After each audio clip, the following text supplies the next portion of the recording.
Hello. Welcome to Stepping Stone's First Step to Korean. We will guide you step by step for you to master your Korean skills. So stay with us for your mastery of Korean. Before we move on to actual learning step of Korean, we want to introduce you to what Korean actually is. First, let me ask you some questions. What is your native language?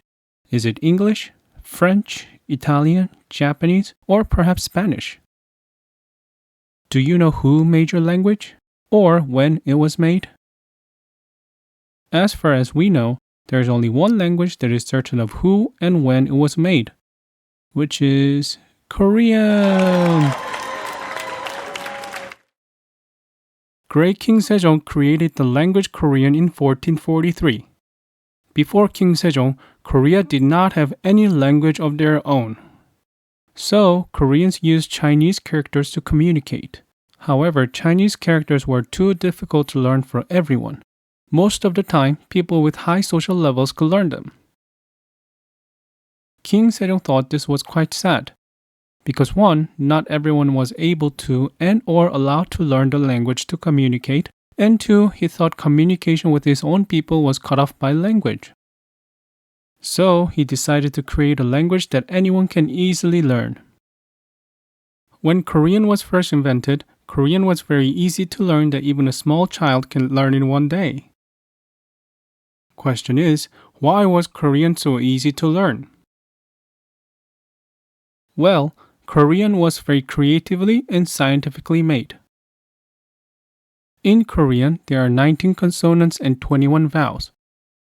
This may sound a lot compared to English, which has only 26 alphabets, but more you learn, the more you'll feel how Korean is made to be a simple language.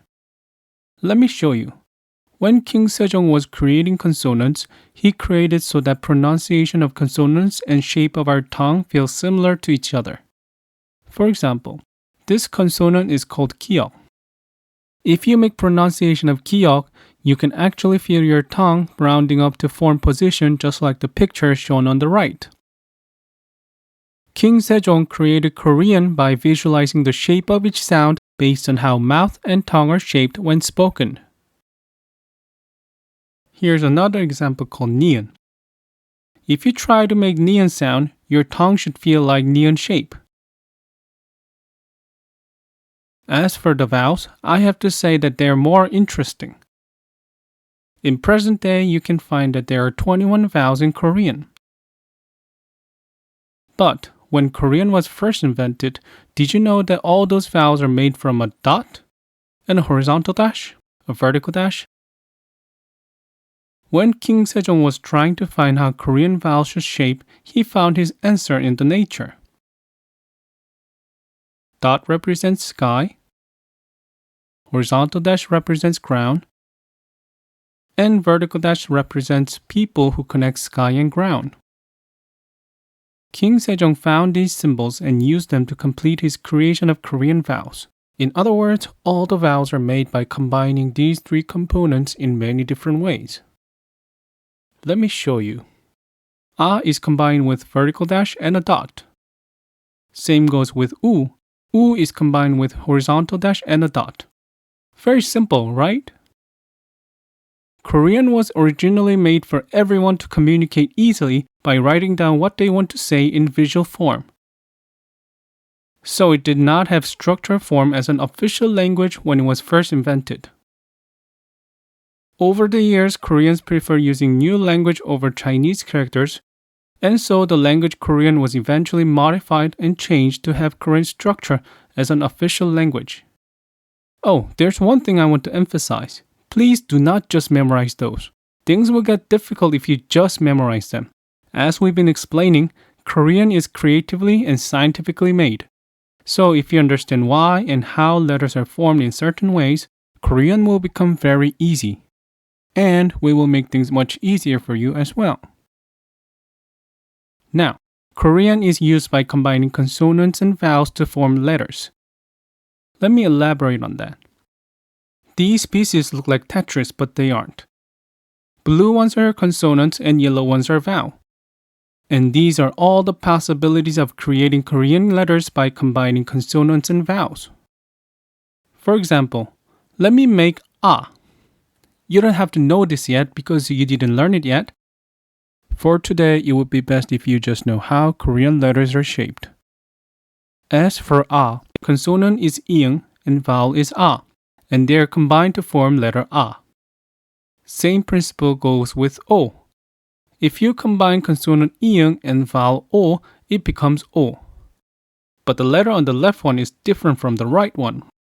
My friends who are learning Korean make this kind of mistakes quite often as well. Location of where you put consonants and vowels depend on what letter you're trying to make. As I told you before, all Korean vowels are made from these three components. If dot is located either side of vertical dash, we use this form.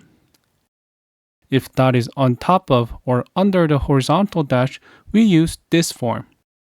So, if you come back to making O, vowel O goes under the consonant, not on the side. This is the structural rule of making Korean letters. We will cover everything about vowel on a later video, so don't worry if you didn't catch everything now. Alright, that was the introduction to what Korean is. How was it? Not too hard, wasn't it?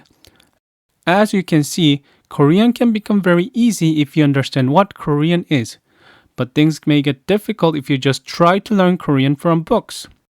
We will make your journey of learning Korean much easier than anyone. So, stay on our stepping stones for your mastery of Korean.